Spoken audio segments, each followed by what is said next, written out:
Oh, great. Ready?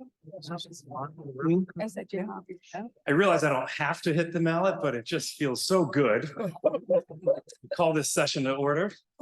Good evening, everyone. I'm Adam Hines, the CEO of the Edward M. Kennedy Institute for the United States Senate. And we are thrilled to have you here for this important conversation tonight. All of you who are in this exact replica of the US Senate and all of those attending online or joining us online, thank you for your interest and the effort. I understand the traffic getting here is providing even more challenges than we certainly would like. So we'll have people coming in throughout the evening, it looks like. But we're incredibly proud of this program and partnering with the Pew Research Center tonight on a really timely conversation. We're honored to be joined by Senator Tom Daschle and Governor Christine Todd Whitman, my former colleague in the Senate, Dorcena, Forry, and Mike Barnicle, who I'll be introducing in a few minutes. And a special thank you to the members who are in attendance today. It's your continued support and sustained support who help us fund programs like tonight. So thank you all. A few words about the Institute. Since its founding, we've really been a powerful voice in participatory democracy. And literally every single day through these doors, a total of more than 15,000 students in an academic year come through here to practice what it means to have discussions with your peers, even when you disagree. And they sit in the chairs that you're in tonight, and they deliberate legislation, and they pass important bills on topics that are critical for America today. We're incredibly proud of that work. More and more, the Institute has been focusing on democracy. And we are, in particular, trying to find ways that we're going to strengthen our democracy with a focus on the US Senate, of course.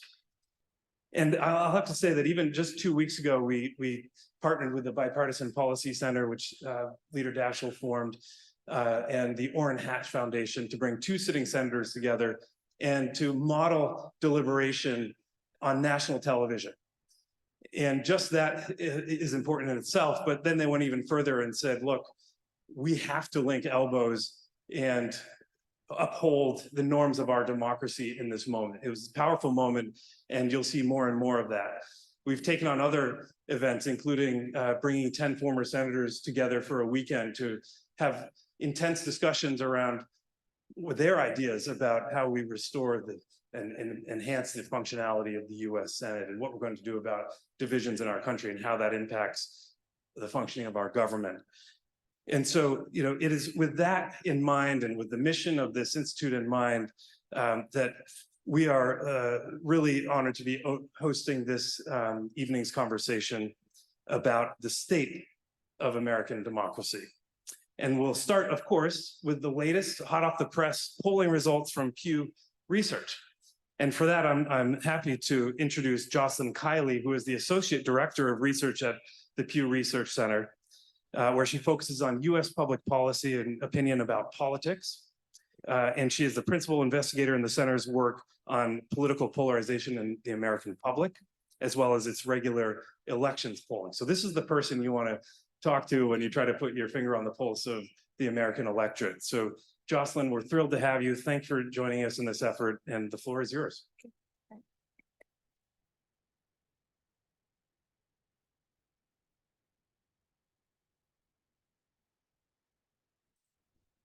Well, thank you. Thank you for having me here. And I've been thinking a lot about this. And just to say, I think get ready to be a little bit depressed with what I'm going to talk about right now. But then we'll have a conversation afterwards about some of the ways to move forward, right? So we recently at the Pew Research Center, we study all aspects of American politics. I've done a lot of work on political polarization and understanding where the public stands. And we did a large scale project this summer just about how Americans are feeling about politics. And I think, spoiler alert, if you can see the title of the report, you get a sense that it's not that great. So, there we go. So one of the things that we do is we just ask people before we got into the survey, how are you thinking, how are you thinking about politics today? What's one word you would use to describe politics today? And here is a smattering of the answers. These are the most common answers we received. There are certainly, we got many more answers than this, but I won't read them all aloud. Some of them, in fact, should not be read aloud like company. But I think you can get a sense already from looking here that just asking people about politics puts them in a negative frame of mind. And in fact, about 80% of all the responses we got to this question were things that we can say were clearly negative, and 1% were positive. So a couple of people just said democracy, a general term, right? So just to give you a sense of where we are. And then you ask people how they feel, how politics makes them feel. A large share of the public says it often makes them feel exhausted. Slightly fewer say it often makes them feel angry, but that's still more than half of the public. And there's not a whole lot of hope out there when people are asked about politics. So, and that obviously has implications for how people think the system is working. So you can see in this graphic here that we asked, how well do you think our political system is working today? And only 5% of Americans say it's working extremely or very well. Another quarter say it's working somewhat well. But the vast majority look at our politics today and say something is not working. And when you look ahead to the future, the graphic over on the right, sentiment is not particularly positive either. There's a lot of lack of confidence in the future of the political system. Now, I want to step back for a second and just say that this is not this single moment, right? That we have been in a prolonged period of low trusting government, which is what this graphic is showing here. That we and others have tracked overall attitudes and trust in government for a long time. And I think one of the things we take away from this tracking is that we really, for the last 20 years or so, have been in a place where about 20% of the public says that they trust the federal government to do what's right all or most of the time. In the past, if we look back, it may be that the 1950s and 1960s were an artificially high period, but still even if you go ahead to the 70s and 80s and 90s, there were peaks and valleys. And these days there are more valleys than peaks. And I think what's really also important to look at here is this is not something that's attributable to a particular administration. It spans several administrations. So let's talk about how the public diagnoses the problems with politics today. Again, in this large scale survey that we conducted this summer, we asked a set of people, just tell us what you think the political system's biggest problem is. Here are a couple of examples, and a couple of themes shine through. Same politicians in office for too long. Elected officials would rather play politics. It's become too polarized. There's no one out there who's moderating. People don't have say in important matters. There's extremism. There's too much money in politics, and a sense that the media is not helping things. These are, again, just examples, but these are the kinds of themes that came up in the survey. So let's try to quantify that. Well, we also asked people, about a couple of descriptions about our political system, how well they might apply. And you can see here some of those themes come up here. By and large, Americans think that Republicans and Democrats are more focused on fighting each other than on solving the nation's problems.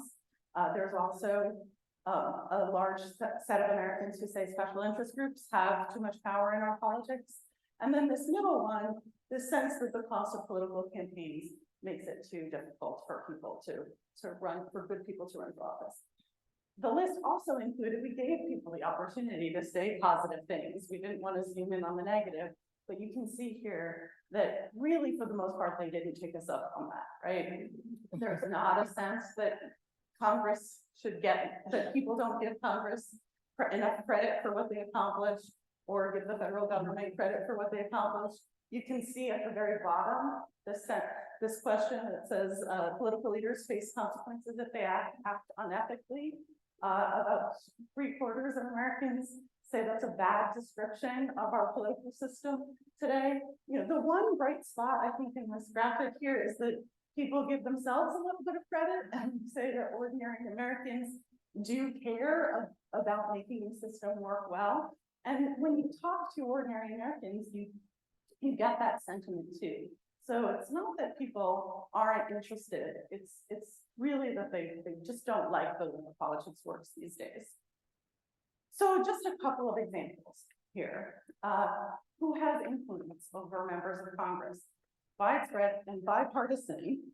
There's very little in our politics today that's bipartisan, but some criticisms of the political system are.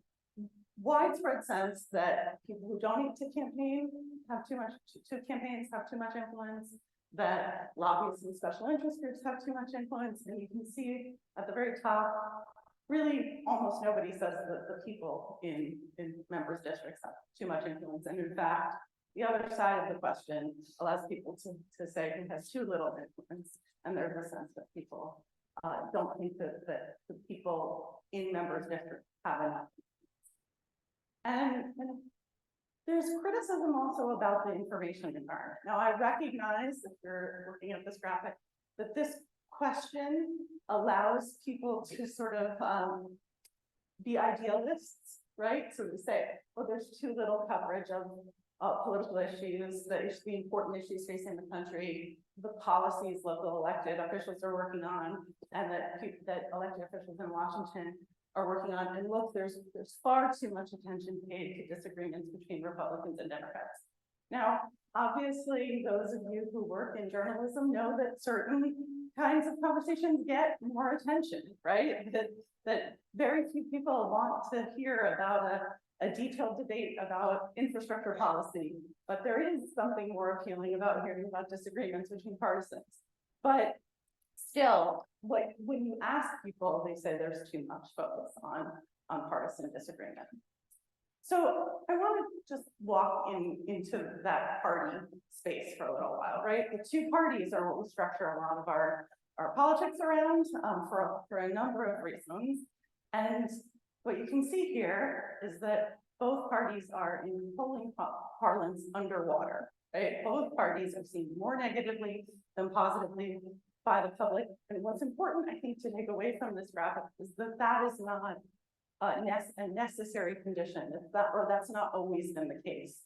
There was a time not that long ago where people had at least split, at least the public viewed the parties at least more positively than they're viewed today. And today we have 6 in 10 people saying they have an unfavorable view of the Republican Party, and an almost identical share saying that about the Democratic Party. So that translates into, this is the same data, just looked at in a little bit of a different way. That translates into more than 1/4 of Americans saying that they have a negative view of not just one party, but both parties. And what you can see from this graphic is, again, that hasn't always been the case, and it's higher than it's been in the last 30 years. So I'll get into this in a little bit. I think this is often a place where people, maybe, scrunch their head and say, well, but we have high voter turnout, people feel strongly about the two parties, and that is absolutely true. But there is also a negativity, even among people who know they're going to vote Democrat. They may vote Democratic, but not, they may hold their nose and vote Democratic. They may know that they dislike the Democratic Party more than the Republican Party, so the choice is clear, but still feel like they don't particularly like either party. And that translates into, this is a similar question, but not exactly the same, that a large share of Americans just don't feel well represented by either party. So we asked 2 questions: how well represented do you feel by the Republican Party? How well represented do you feel by the Democratic Party? And to be sure, the majority of Americans say, sure, I feel pretty well represented by Democrats or Republicans. There's at least one party out there that I feel represents me. But it's still noticeable that 1/4 of Americans say, no, neither one. And this group is interesting for a lot of reasons. It tends to be younger, it tends to be people who are less politically engaged, but it's not a group of people who just don't vote at all, right? So, and that group has been on the rise. So I want to take a little bit of a detour to talk about partisan polarization, again, because I think one of the challenges for those thinking about the future of democracy is to say, well, you know, the real problem is partisanship, and there are a lot of moderates out there, and there certainly are moderates in the politics in the public today, but political polarization has been on the rise and remains a major force. People do see the differences between the two parties, and they are substantive differences in the public and among elected officials. This graphic is a couple of years old, and there's a lot in here, but just to show that when you get into particular policy debates, policy spaces, we know there are very, very big differences between how Republicans and Democrats see issues around, say, gun policy or immigration or even foreign policy. Now, some spaces, those gaps are wider in some areas than others, but they're pretty wide across the board. Now, this is a subset of those same political values and political issues, and we've been tracking this since 1994. And this is just to show that gap, that difference between Republicans and Democrats and where they stand on the issues has grown pretty substantially over the last several decades.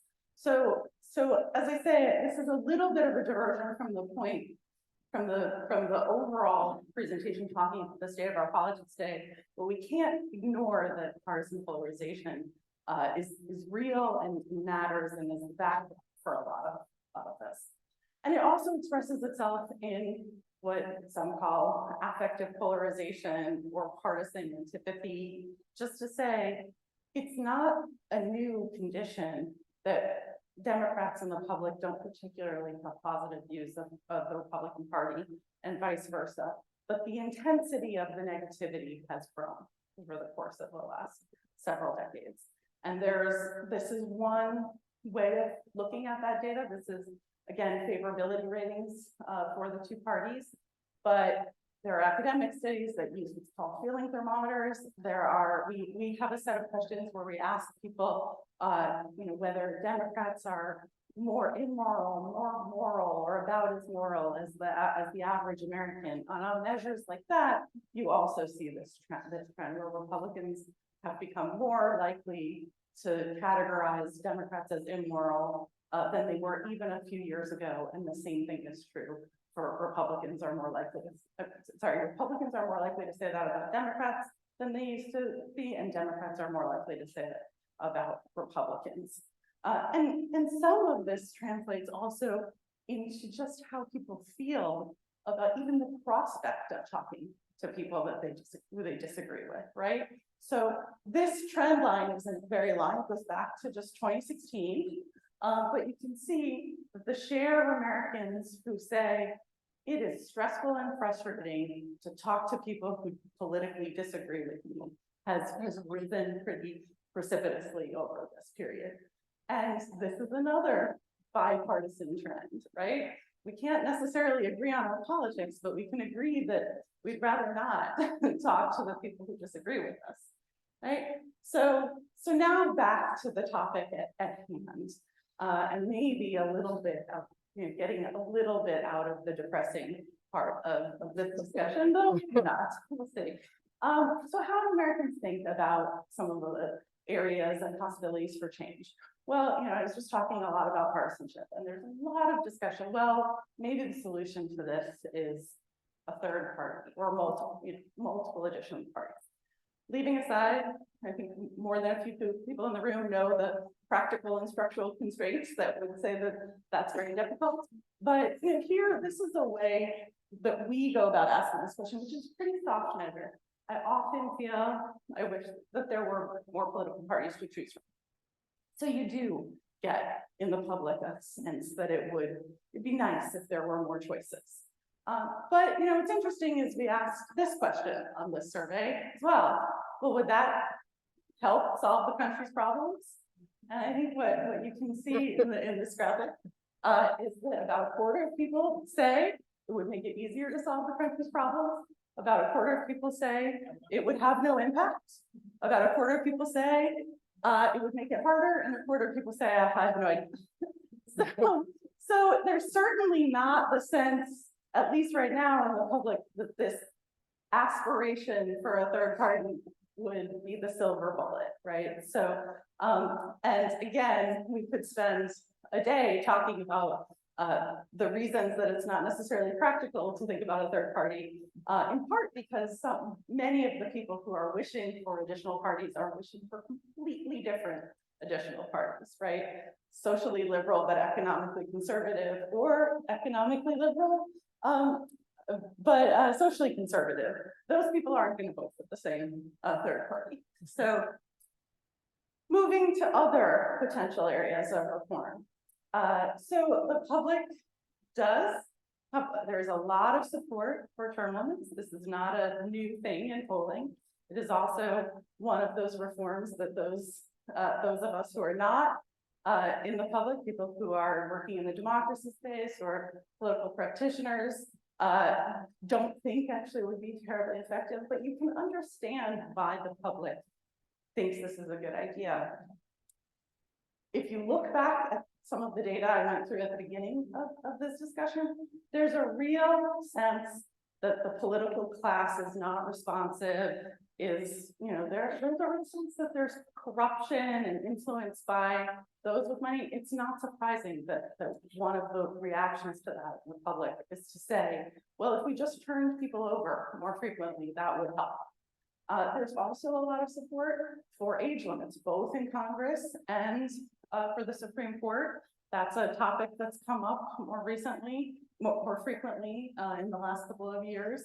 Some of these other reforms, the voting reforms is almost a different discussion, but I'll also point to the one at the very end of this graphic, which is increasing the number of justices on the Supreme Court, and that does not have widespread support. The public is very divided, and they're very divided along partisan lines on that question, and you can see that here. So, there's a little bit of a hint here in some of the things that the public would think would be effective.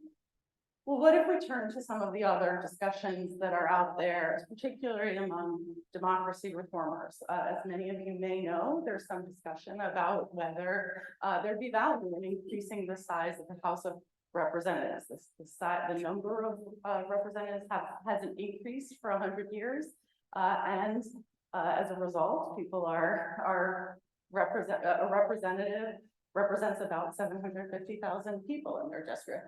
But we've asked the public this, and there's not a great deal of support for this. We've actually asked this question before, about 4 years ago, and there really hasn't been any change over the course of those 4 years. There's a partisan divide, but there's still not a great deal of support among either Democrats or Republicans. And so I think, among many other things, this is a little bit of a hard road, and I may be oversimplifying, but I think one of the challenges is if one of the problems that the public diagnoses with our politics is politicians, this question can be read as, well, why don't we have some more politicians, right?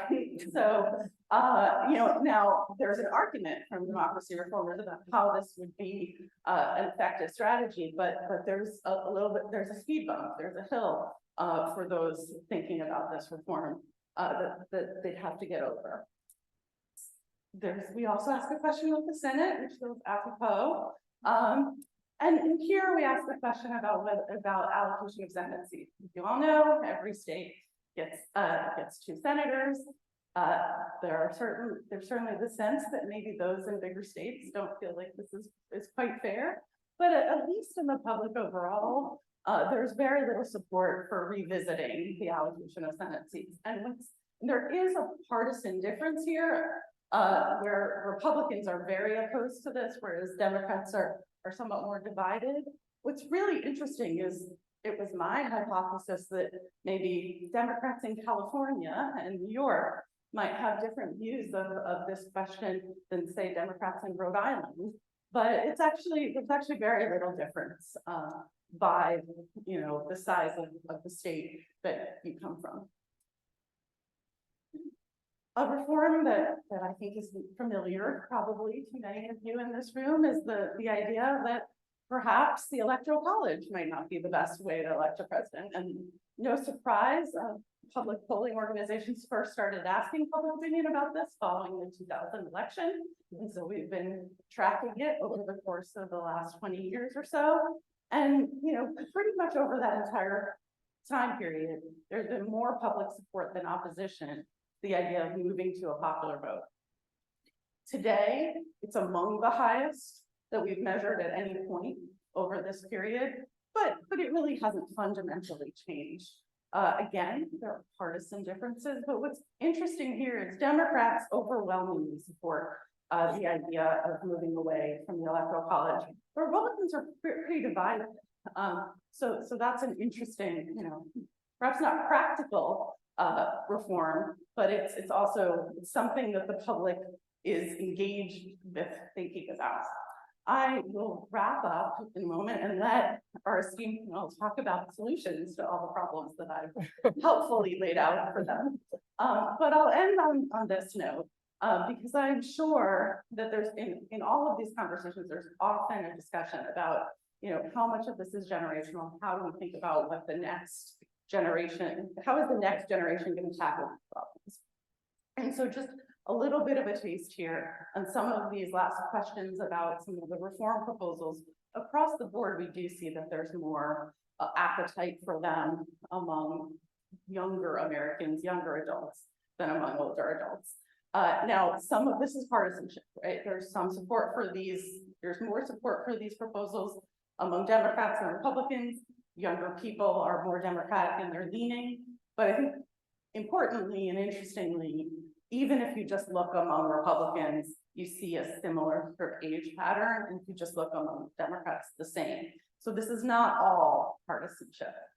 So with that, hopefully I've given some fodder for discussion. I'll hand it over to Mike and the rest of the panel. Good job, Christine.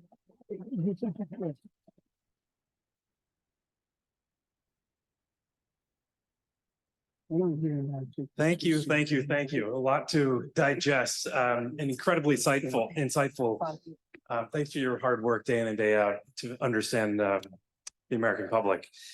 I'd like to ask our panelists to now come up front and take your seats. And while you do that, I'll introduce the moderator for tonight's discussion, Mike Barnicle, who is an award-winning print and broadcast journalist. I think probably no stranger to anyone in this room.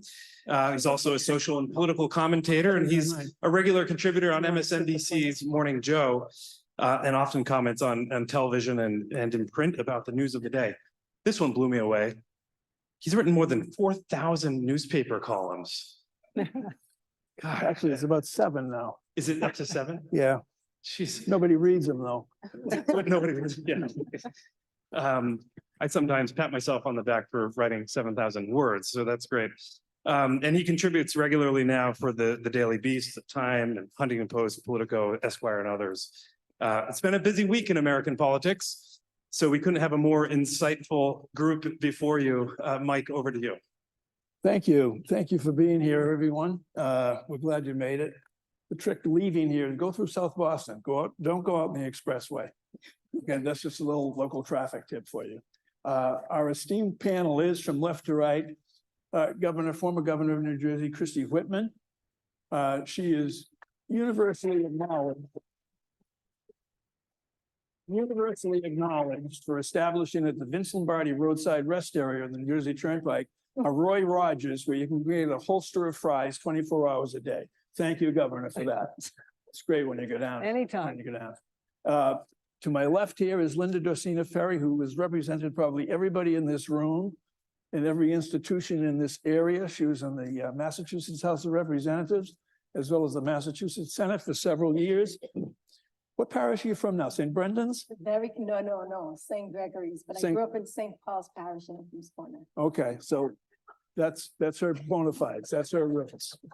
And lastly, the former Senate Majority and Minority Leader, Tom Daschle, who we're going to start with this evening, because prior to serving in the United States Senate, Senator Daschle was elected to the House, not the House of Corrections, the House of Representatives, where he served 8 years hard time before he went to the United States Senate. But the interesting factoid that I just realized in talking to you earlier, he arrived and was sworn in January of 1979 in the United States Congress, the House of Representatives, as a young Democrat from South Dakota. Also sworn in that same day was a young Republican from Georgia named Newt Gingrich. Let's talk about the roots of what's going on today that were planted by that guy. And this is all off the record, Tom.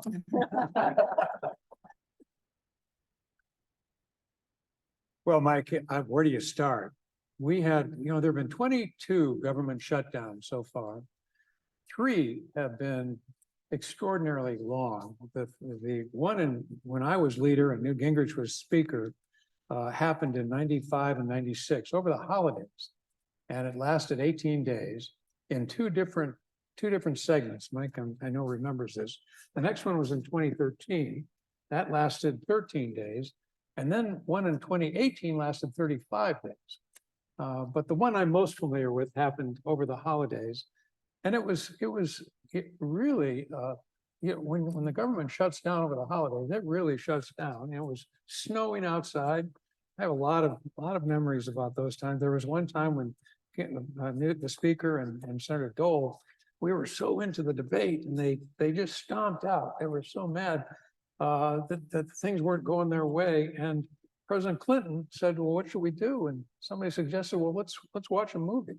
So we actually made popcorn and watched a movie until they came back in. But I think this is not encouraging. That's right. I wouldn't want to do that. But I think that the thing that troubles me with these shutdowns, Mike, is just the extraordinary impact it has on people's confidence about government.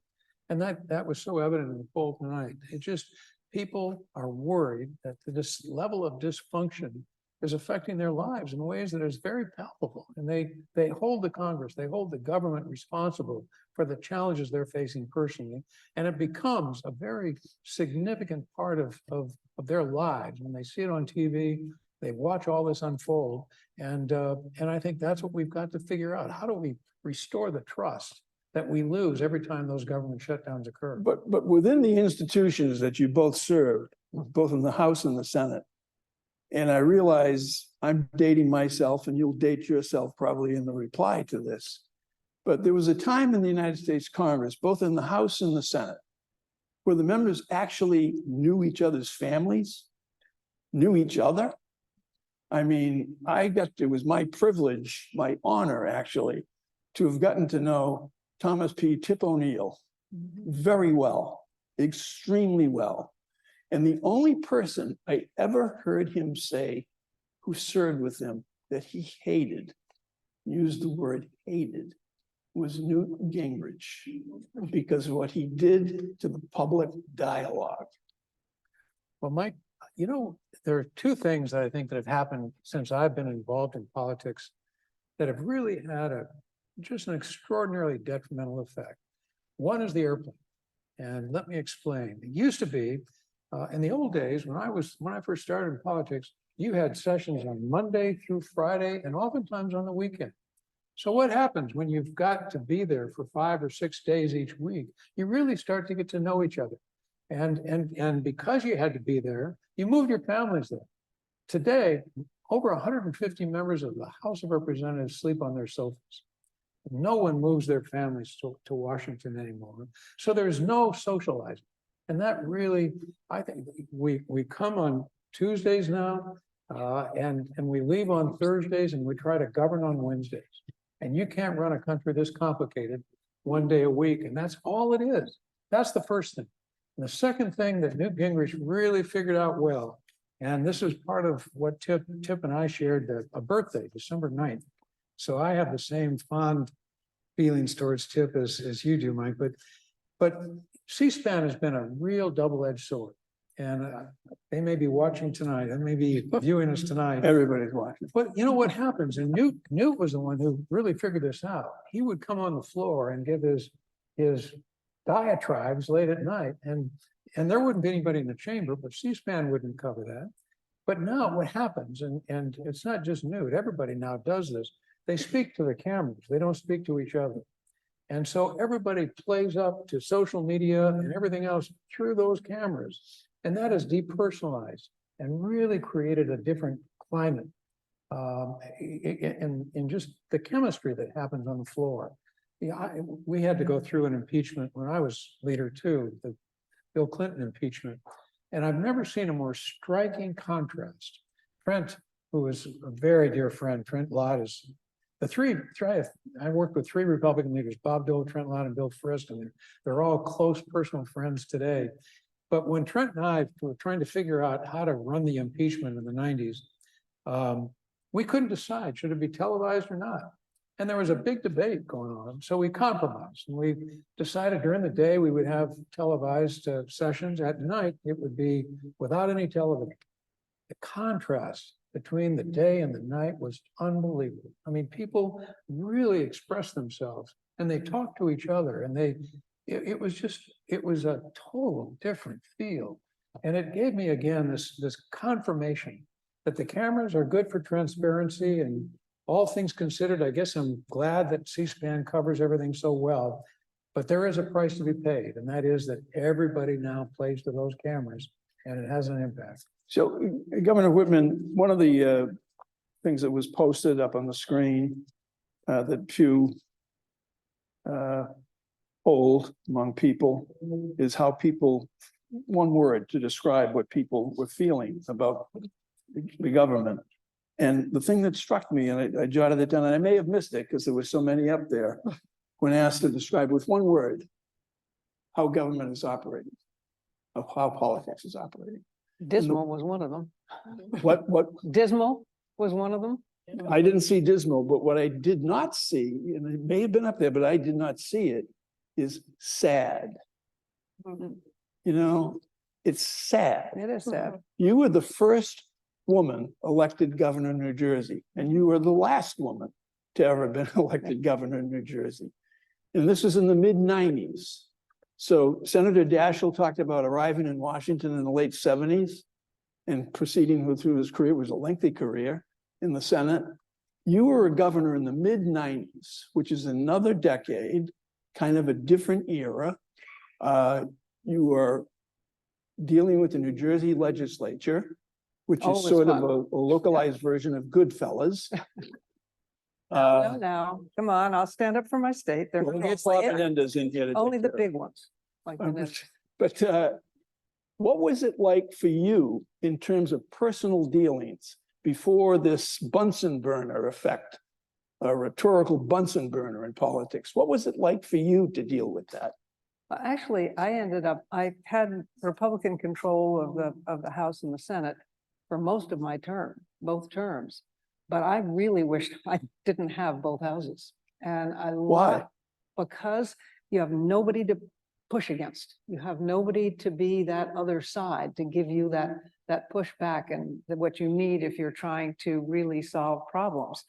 And actually, some of the most controversial or the most difficult things to get done, like auto insurance and revamping the welfare system, I did with the Democrats. And they were the ones who came through for me at the end of the day. I mean, there was the gender bias.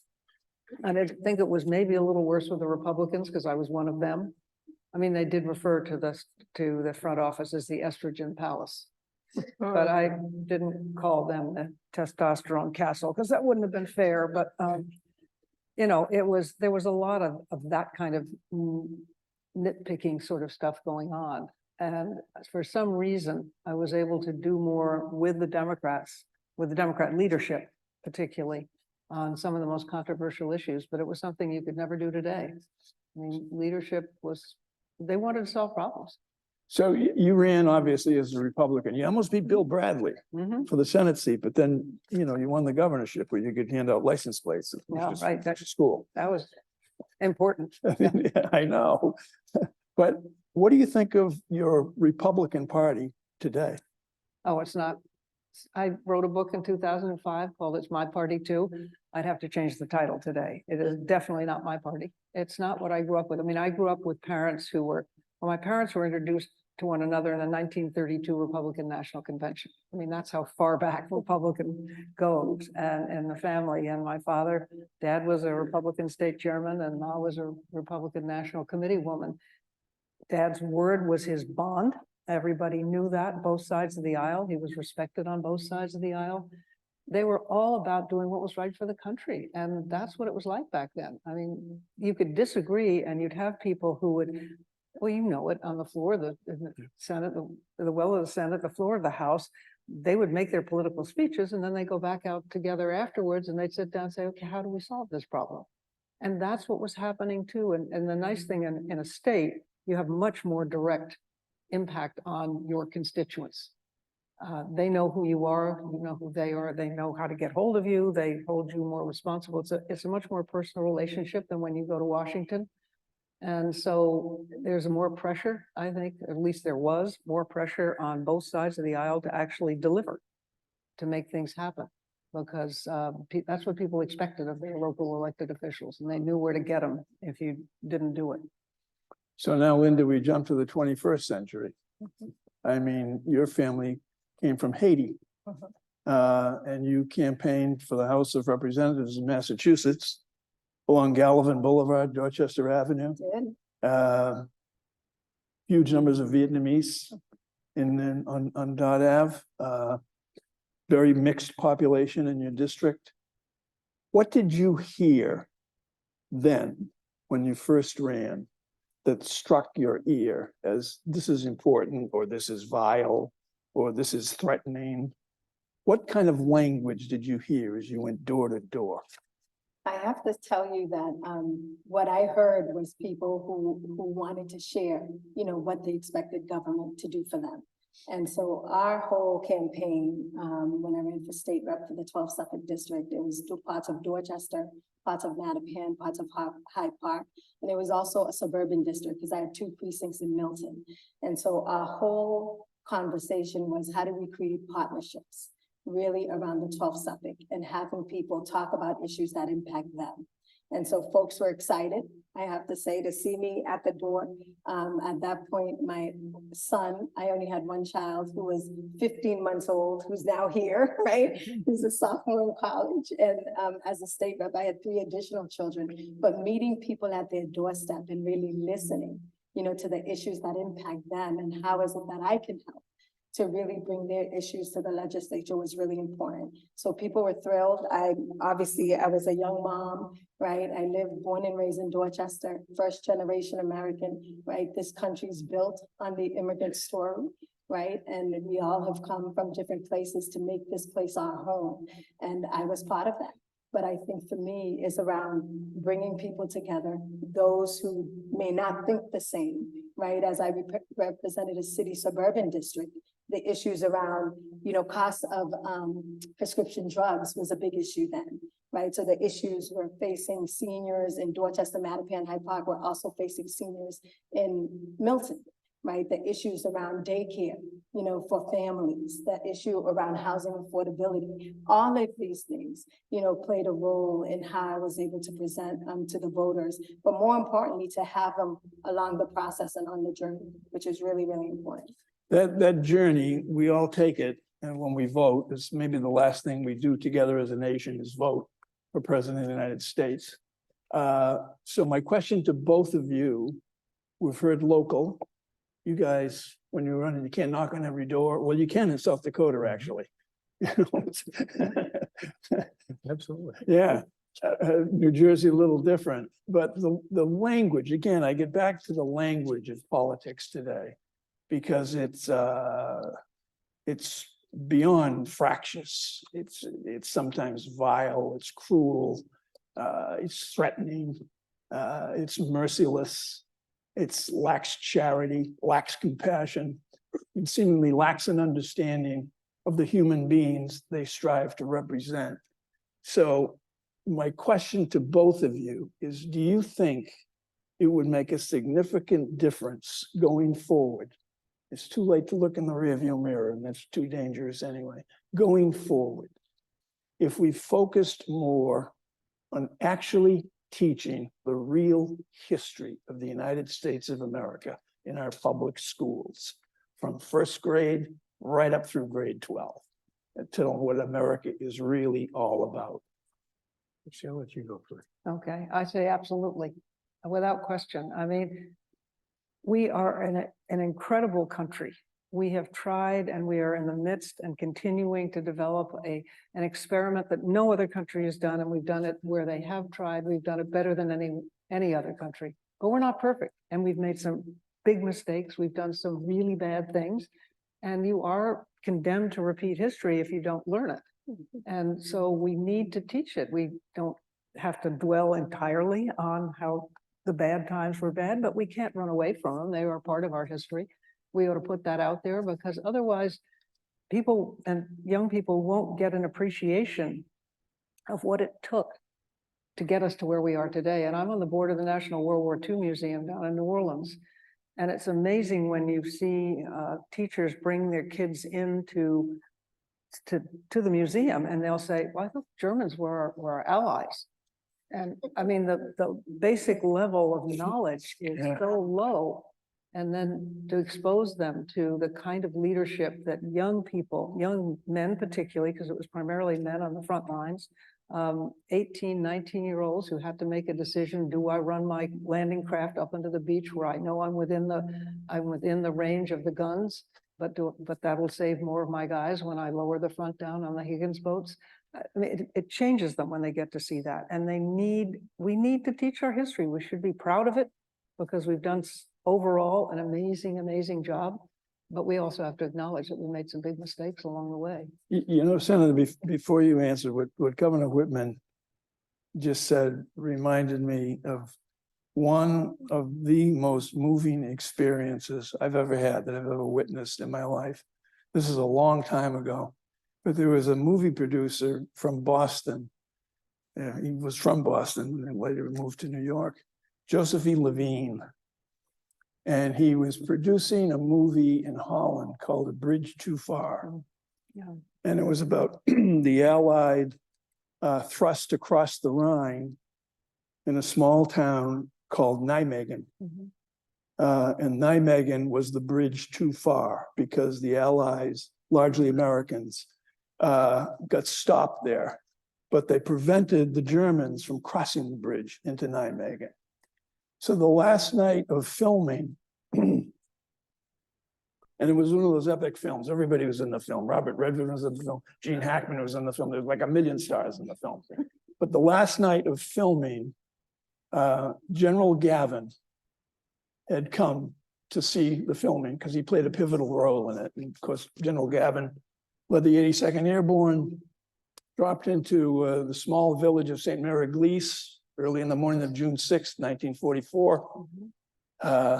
And he was one hell of a guy, by the way. But anyway, he was there. And so we had a dinner for him. The movie people and the crew had a dinner for General Nijmegen at a small restaurant upstairs in a very narrow cobblestone street within sight of the bridge. And the fellow who ran the restaurant and his family, they came out with flaming everything. Every 6 seconds, have this, have that. I mean, they couldn't have provided us with more food. You could have just fed half of Africa, you know, with the food they served. And it went on for quite some time. And we emerged from the restaurant close to midnight. And Nijmegen is not a large city.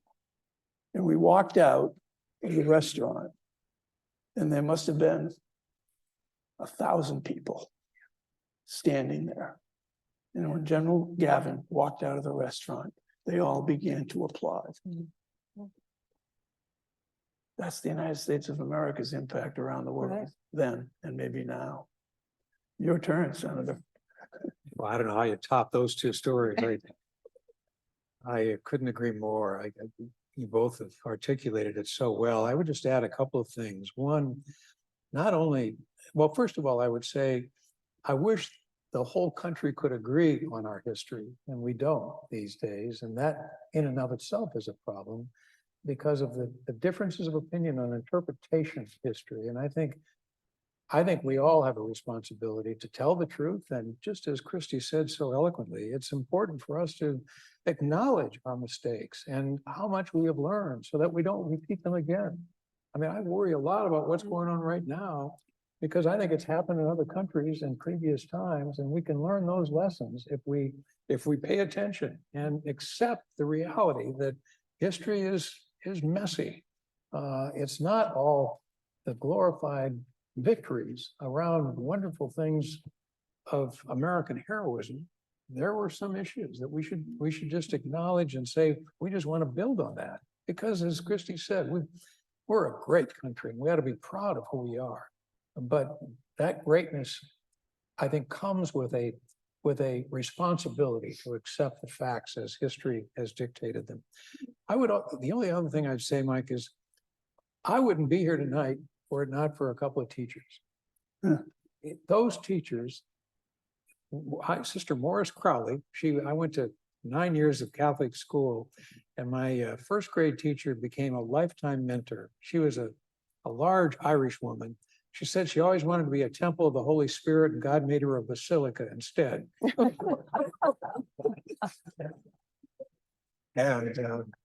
But she said something to me when I was in about 5th grade. She adopted me and just kind of kept mentoring me all the way through, writing me little notes. And in 5th grade, she wrote me a note saying, I hope you'll someday consider public service because it's the highest calling in our democracy. And I kept that, I have that note today. It meant so much to me.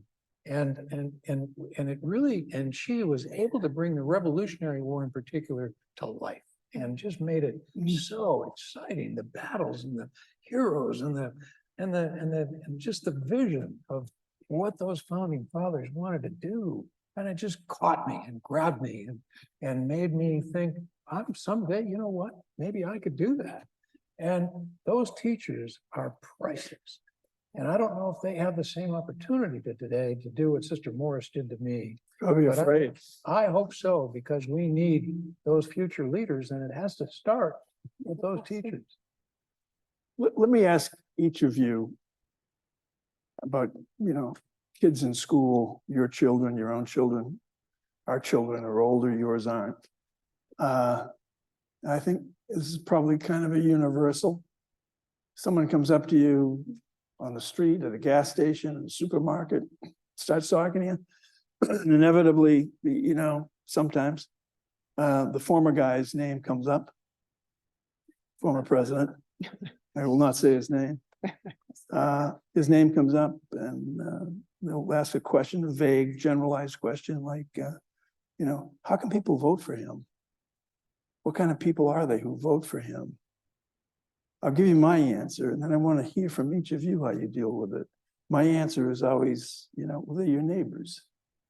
They're people you know.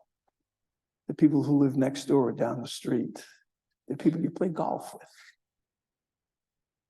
What do you do? What do you say? Yeah, no, I think you're right. It is people that we know. And so the conversation becomes, how do we help shift the mindset, right? I think that as we think of this, what Jocelyn presented to us today, right, is how do we fix, our political system? How do we help shift the mindset of Americans that are somewhat stuck in how they're absorbing various information, right? There's disinformation that's happening all the time, all around us. And I think locally and thinking, how do we help really change it all, is we have to think about the media, right? And I think of local politics, yes, which is really important in terms of grassroots. And how do we make sure there are institutions and journalism that are covering, the local activities that are taking place. Since 2005, over 2,200 local newspapers have closed, right? And corporations have bought the rest of the some of the local newspapers and have stripped them down to the bare bones, where they only have the name of the city or town on it. And I can tell you, it's not just around the country, but even here in Massachusetts.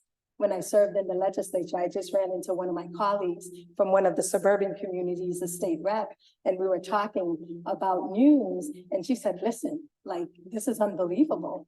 But, you know, we have a local newspaper with the name of our city and town, but it's not covering anything that has to do with local politics and the civics and what's going on in those communities. And I think it's important that we have to start local and helping to rebuild. Civic education is key.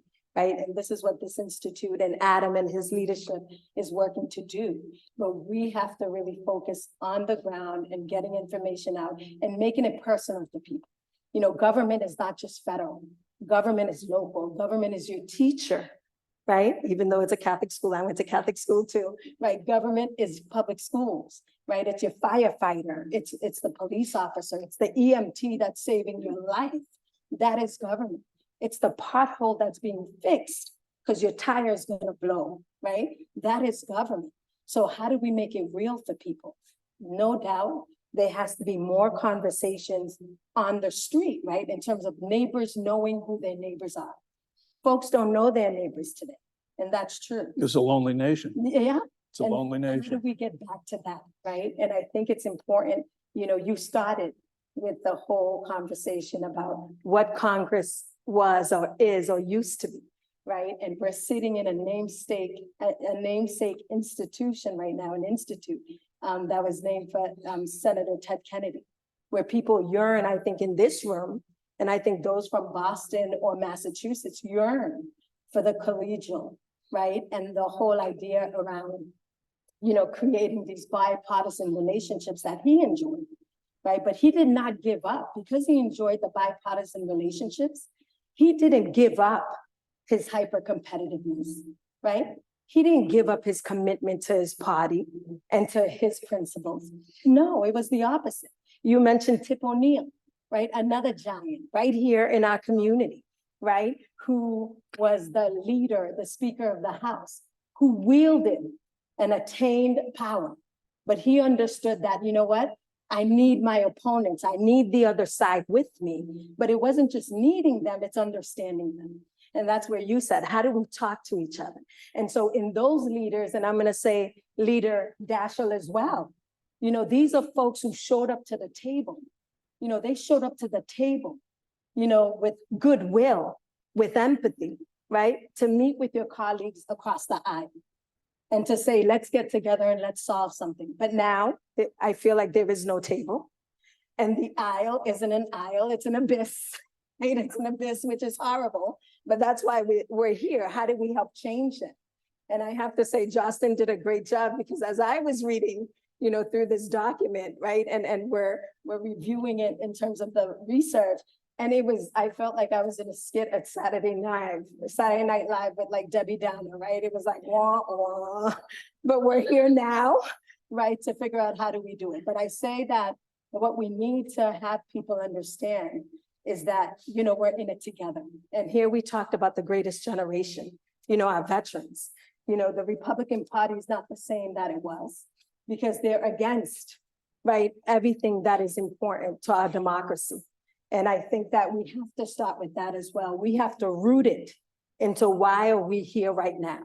We are here right now because there are people in elected office who are not doing the right thing, right?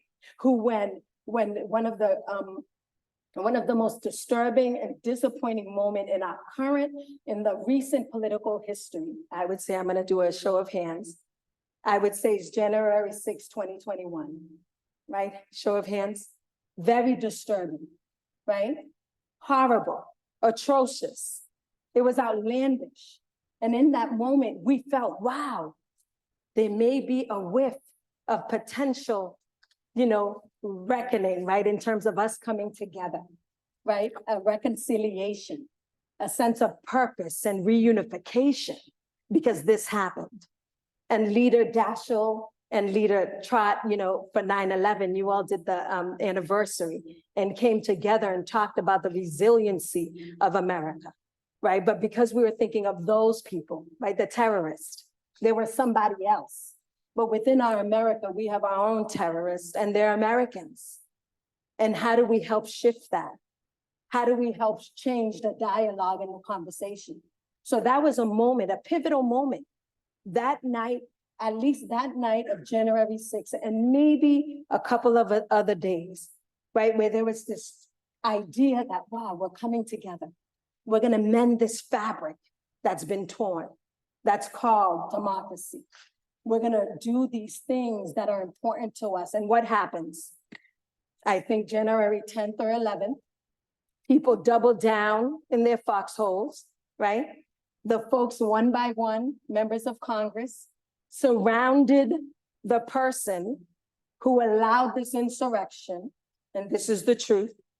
And one by one, they went to the place that shall not be named in Florida, and they bowed and bent the knee. It's wrong. There's one Oh, additional element okay, go ahead. that we should talk about briefly because we'll never solve it because it's so universal and it's so deep. And it's the culture. Mhm. The culture of the country, Yeah. more so than the politics, I would venture. The culture of a country where January 6th can happen right in front of your face. And when you put this down, you look at your iPhone or you watch TikTok Mhm. and the amnesia factor in America, the discipline of paying attention. I mean, I have PTSD still from going to Catholic school. My knuckles still hurt from Sister Albert. But you can type, can you type? Hitting me with the blade side of the ruler, but I've never forgotten it. I'd forget anything I saw on TikTok. How, and this is an impossible question to ask and for anybody to answer, but the cultural dangers that have led to the arson of our democracy by arsonists who are burning the house down. I mean, the people that we've witnessed this week on the floor of the House, 10 people have basically brought the democracy to a halt. And their idea is not to govern, and worse than that, not to govern, but to burn the house down. Where do we start? Well, Mike, I don't think we've still adapted in society to the revolution that's occurred you just described it, in our technology. I mean, C-SPAN is a product of the 80s. That's when it came to the Senate. But social media and cable news have just occurred over the last 2 decades. And as you say so correctly, it has so captivated all of us and changed the culture in so many ways. You know, we have a rule in our family. Our grandkids can't look at their phones during meal times. But that's about the only time in the whole day when most of us are not looking at our phones. And even then we do. It's not only the amount of time we spend looking at that little screen, it's what's on that screen. Right. And all the misinformation and the algorithms around that misinformation. And that has created this threat to culture that's so pervasive. And I don't know how we fix that. And frankly, I'm even more concerned now with AI and how AI is going to multiply by many times the challenge we're going to face around misinformation and this social media that has become so dominant a part of our culture. So Governor Whitman, I mean, we've talked briefly about all these dangers and everything like that. But when you think of your grandson, who you want to see in the National Hockey League at some point, He wants that. he wants that, whether you want it or not. The other 5 don't. Well, you want to aren't see the New focused on Jersey that. Devils win the Stanley Cup. I know that. So what do you think about, or what do you say to that young man if it ever comes up, if the democracy that is clearly imperiled today, do you talk about it with him, or would you talk about it with him, or what would you say to him? Absolutely, we do talk about it, but what I would say, and I'm going to pivot a little bit back to your original question of why and who are the Trump voters? I'm sorry, I mentioned the name. Okay. And he is my neighbor in New Jersey, right down the road. And it's made for some interesting times at our church when some of his followers come to disrupt the service, which you want to say, not a good idea. So what I'm going to pivot to is I think a lot of the people who voted for him initially were frustrated and felt separated from their communities and felt separated because the Congress wasn't doing what they wanted to have done. They didn't feel that their answers, their questions, their needs, their issues were being addressed or answered. And that's why I, along with Andrew Yang, who ran for president as a Democrat, are the co-chairs of the Forward Party. And I know you say third parties can't do anything, but let me tell you, when you do it differently, which is what we're doing, which is giving people a reason to care by putting the power back in their hands and starting just at the state and local. We're not playing in the presidential. We are just focusing on state and local. And we're a party of just a principle.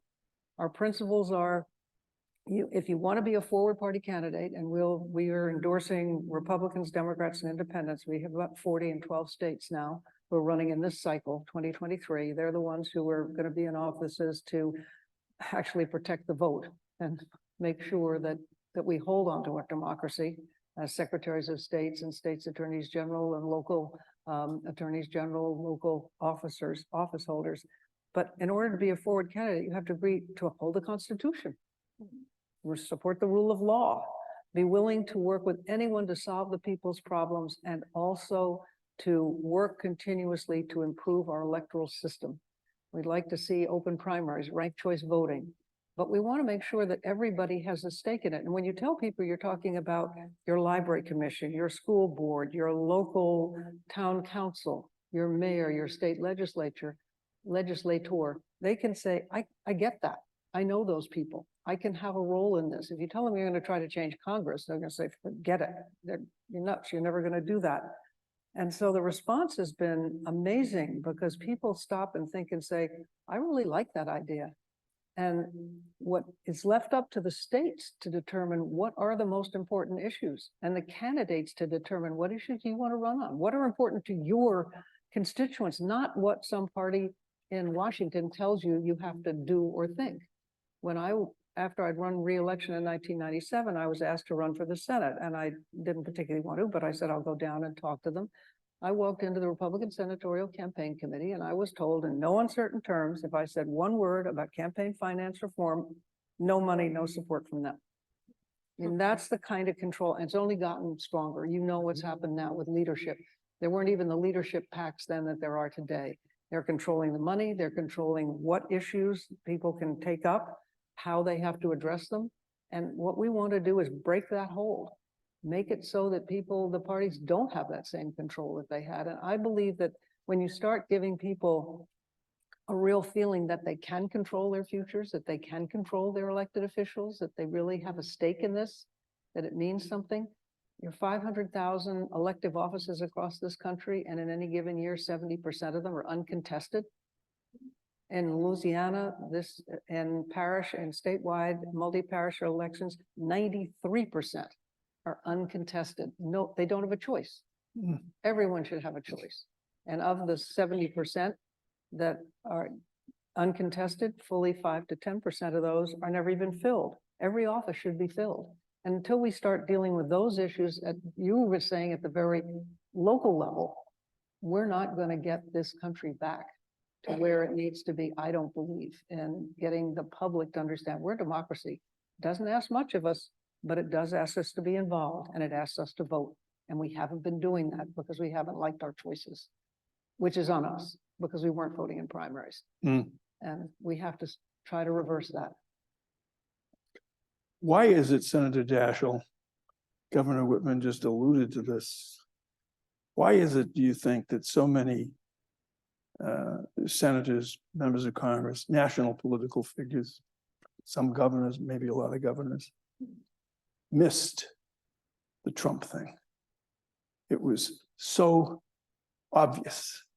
It was right there in front of them. I tell you about one night in Manchester, New Hampshire, the night before the primary in 2016.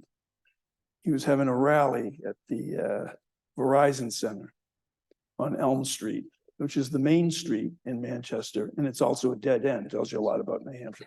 But anyway, and he was late. It was a sleet snowstorm. He was coming down from Concord, New Hampshire, And it was late and the crowd, it was packed. It was full house, standing room only, people waiting for him. And he arrived about 45 minutes later, no one had left. And he comes up onto the stage and they've been playing a tremendously eclectic soundtrack. Rolling Stones, Beethoven, Pavarotti, just an incredibly entertaining soundtrack. And he walked back and forth on the stage. And I was not sitting with the press. I never sit with the press corps. They don't know anything. You know, they talk to themselves. They're like politicians, talk to themselves. And I noticed that everyone around me was standing. Not only were they standing, but they were leaning. Like, you know, maybe I can get closer to him if I lean. And maybe I can touch him. And he spoke for about 35, 40 minutes.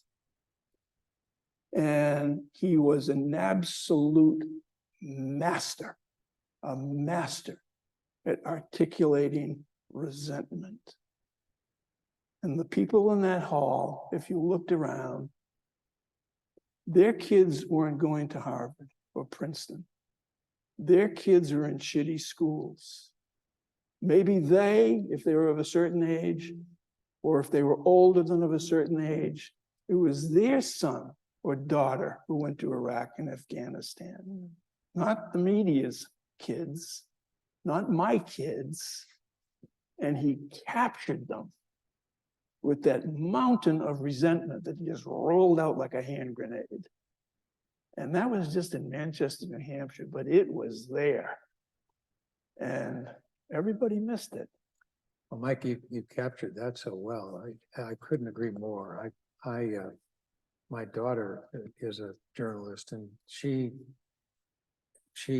just as eloquently has described those same rooms and what he was able to do in the room. But I would add one more element to it, and I'm sure you'd agree. Franklin Roosevelt was to radio what Donald Trump was to social media. And he mastered social media. And not only social media, but cable media. I mean, he would give a speech and it would be shame on us. covered live. Shame on us, yes. And it was just incredible how he monopolized cable news. Ratings. And he still does today to a certain extent on some stations. And it's really amazing his capacity for dominating media, social media and cable media in particular.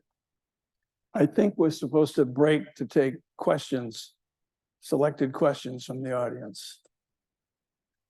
So we have two folks with microphones.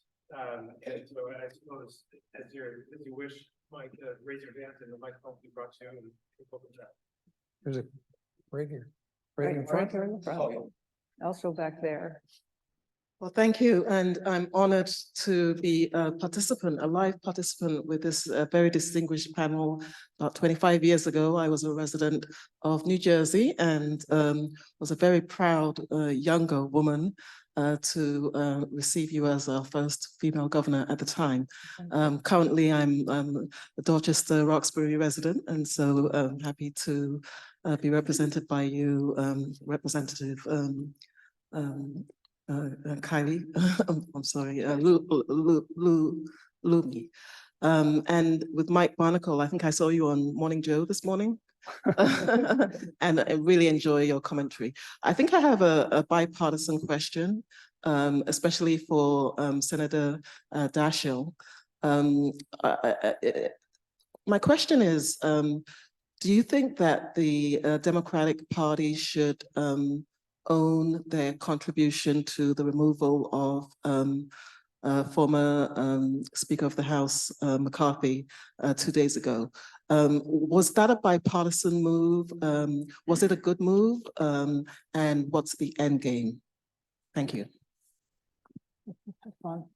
That's a good question. I personally don't want to fault Speaker Democratic Leader Jeffries. I think they had a tough call to make. What they counted on Speaker McCarthy to follow through with the commitment he made on the debt limit agreement. He didn't do that. They were upset with him on the impeachment matter. The problem is that I think in this case, it would have been great if a handful of Democrats would have walked over and said, look, if it's not going to be him, it's only going to be somebody worse than him next time. And so that's my concern. I think from a governmental point of view, it would have been good to suck it up and just allow him to continue. But I'm not there, and I don't want to sound critical of their decision. I understand why they made it, but I really worry 40 days from now, my fear is we're going to have somebody even less capable of leading the House than we've had in the last 9 months. So I worry about that.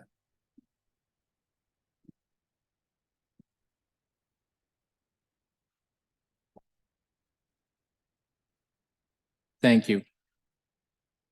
Is there any hope? That's my question, because I don't think anyone in here tonight was shocked to see the polling. And I think most people know what the problems are, but can we leave here tonight with any hope that there is a future where our government will work again for all of the people, not just for the people that give them money, or not just for the people that bow down to them and worship them? That's my question, because I don't feel any hope. We're only going to have hope if we're willing to work for it.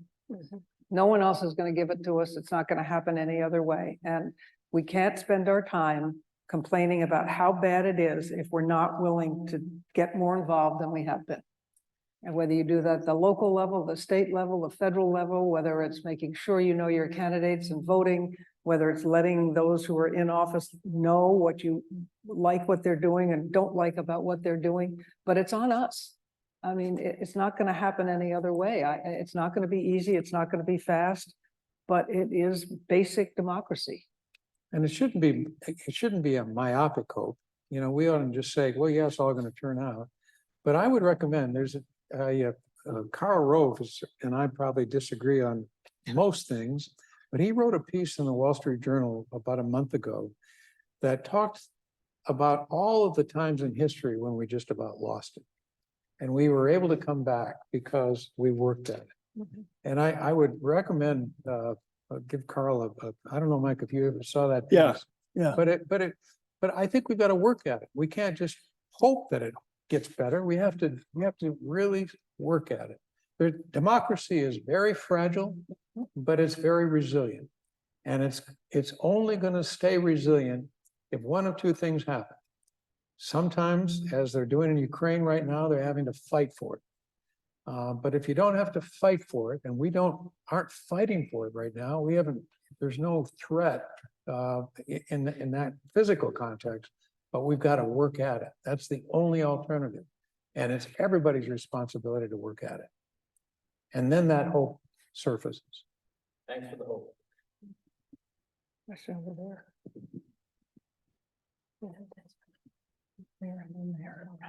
Mike, you engaged me right out of the gate because I'm halfway through the book called Burning Down the House, which is about the influence of Newt Gingrich. So I really appreciated the insights about that. And you've all shared your thoughts about social media, but I'm very curious about your thoughts about right-wing media, particularly Fox News, and the influence that has had on our democracy over the last 2 decades. Thank you. Who wants that one? I think it's all of them. I mean, Fox News has a definite bias. There's no two ways about that.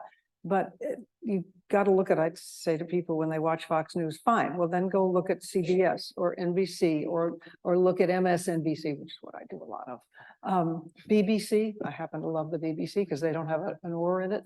But you've got to look at more than that. The problem isn't Fox. Fox News is responding to the people who watch it. They're responding to what they're getting back. And so they're doing what any business does, which is they're serving their constituents. So Fox News may be bad, but there are other sides that are just as siloed. And you have to try to make that effort to look beyond the one you're in. We're not going to change Fox News, although I think it's beginning to, certainly the bloom is wearing off with Trump a bit. It is changing a little bit, but you can say there are people who will tell me that the NBC or CBS is just as bad on the other side. So it's a question of trying to make yourself watch more than one thing. And particularly with the internet, as we've said, that is allowing people to just go look at those places that reinforce their preconceived opinions. And that's a danger that we all face. I agree with the governor. I think, people are siloed, right? And the changing behavior of Americans, how the public, right? How we internalize information. You don't have to talk to anyone on the other side of an issue. You can stay in that same, fishbowl and never talk to anyone. That could be friends or family, right? Who are stuck going back to that same network or that same news portal or on their cell phone, right? But the other piece you also have is that 20%, of Americans live in a news desert. And I go back to that, right? There's no reliable news that they can count on, bringing it down again to the local level in terms of sharing with them, the connection for them and how can government work, not just on the federal level, but the local level as well. And I think, there is hope. I'm an eternal optimist, right? And I think that, that's what we have to do. And as the governor said, it's rolling up our sleeves and getting to work. During Thanksgiving, and you all heard this, during Thanksgiving or Christmas, families didn't talk about politics, right? Because it got really heated and folks would say, I just can't talk to that relative today, or we just don't talk about anything at the table. And that's fine, but how do we find the middle ground, right? Like, how do we find the middle ground? 9/11 was a horrible event, but yet a unifying event as Americans. We came together and we said, we're in it together. And again, going back to, this thing is in here, it's in America, right? This idea of not wanting to know history, it's baffling because we should learn about all our history, bad, good, and different. We should learn it all because other countries know the American history. Why don't our children know American history, right? Why are our governors, not you, Governor, thank you, our current governors are dismantling access for people on various fronts, whether it's voting access. You can't give people water as you're standing for 4 hours in a line to vote. I mean, we fed everybody, like we gave people water, or women's rights, right? We just lost Congresswoman Feinstein, a fighter for women's rights. This is what's happening in our states. Book banning, unbelievable. Like it's 2023, we're banning books. What are you talking about? It doesn't make sense. So it's when we have folks who don't think the way we do, it's okay. We can come together and have a conversation, but how do we bring it back? And it's interesting, right? Because you have a generation of folks who talk about term limits. I mean, I'm indifferent to it. I think testing and all term limits, that's election, right? That's when you put people up to vote, and that's the democracy. People vote whether they want the person or not. But I think that, we have an opportunity to really help think differently, but bringing the younger generation in to recognize that the folks that are there and were there before and served have things to offer. It's how do we learn from the past? This is the only way. We have to learn from it, or we're not going to be able to move forward. And it's putting our differences aside, okay? And people say, Linda, you be quiet. You're a Massachusetts. You were a Democrat in the House and in the Senate. It was like super majority. Yes, it's true. It was super majority. But I'm going to say it wasn't all like that, right? Because I was also the underrepresented, right? I was a woman and I was a Black woman, right? And a young mother when I served in the House. And I knew, right, the art of compromise, but really building relationships and coalition building. I worked with my colleagues who were Democrats and Republicans. Although, yes, we were a majority, we would still count on each other, right? And so it's how do we go back to that? How do we understand that, we're in it together, we're Americans, we have flaws, but yet we have to make this work. This is an experiment. And that happens when we have the voters and the electorate, right? That they understand civics, that they understand the importance of government at the local level. They gotta get it, right? But they don't. And so how do we help change that? And it's gonna be a lot of work. It's a lot of work, and we can do it, I think. Tom, Center for Civil Discourse, I'm sorry?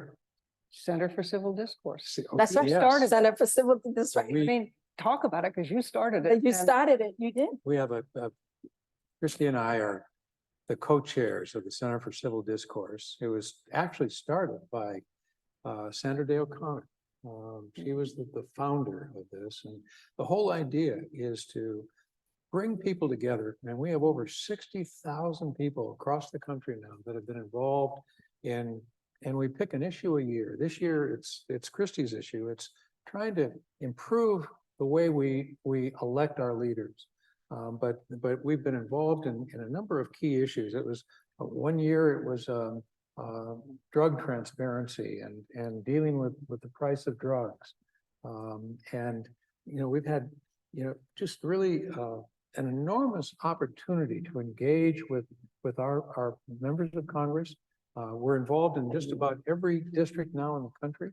And I'm really very proud of what we've been able to accomplish, but it's all around bringing people back together and creating more of a thoughtful voice about how we influence the decisions being made in Congress at the grassroots level. We've come a long way. I want to thank all the members of the panel for being here tonight. And I want to close with some more hope for you and for maybe for everybody. And it's a classic two-part American story. America is a country of immigrants. My parents are from Ireland. Her parents were from Haiti. And there's another person who came to this country from another country, foreign country, built an empire, made billions. Part of his empire changed America drastically. That immigrant's name is Rupert Murdoch. And he did here what you can only do in one country, the United States of America. But Rupert is about 95. So eventually, his era is going to end. And there's another fellow whose parents were immigrants. And on January 6th, Jack Smith is going to stand in the well of a federal court in Washington, D.C., and he is going to spell out the case against, his name, the former guy, and the former guy will be found guilty, and that will change everything immediately. Good night.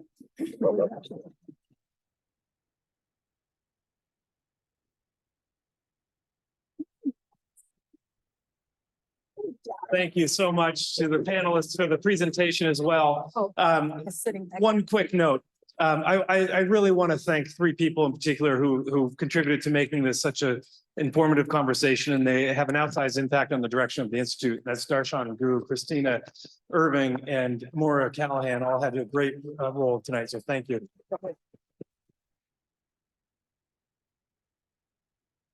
I hope you will all come back on October 25th. We're teaming up with the American Academy of Arts and Sciences for an evening on the legislative path to Supreme Court reform. And it will start at 7 with a reception beforehand. Unlike that, we have a reception afterwards, and you're all welcome to join us in the lobby for that reception. Thank you all again, and have a great night. Thanks, Linda. See you later.